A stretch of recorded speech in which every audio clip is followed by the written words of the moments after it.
ભણવું એટલે વાંચવાનું ઓછું ગમતું પહેલાં મને. ગણિત મારો ફેવરિટ સબ્જેક્ટ. એટલે પણ અત્યારે તો હું એવું 100% કહી શકું કે ભણવું જરૂરી છે. એટલે ભણવાનું આમ મને તો ઘણી વખત એવો વિચાર આવે છે કે આ ભણવાનું શોધ્યું કોણે, પણ ભણવું તો જરૂરી છે. ભણવા માટે એટલે આમાં શું છે કે બે વસ્તુ,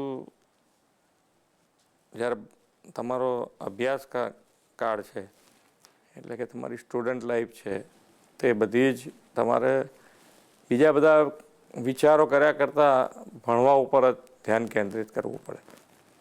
કે જ્યારે વાંચવા બેઠા હોય, રમતા હોય ત્યારે રમો ભલે, પણ જ્યારે વાંચતા હોય ત્યારે બીજે બધે ધ્યાન ના જાય. એવા પ્રયત્નથી ભણીએ તો કદાચ સારું રિઝલ્ટ આવી શકે.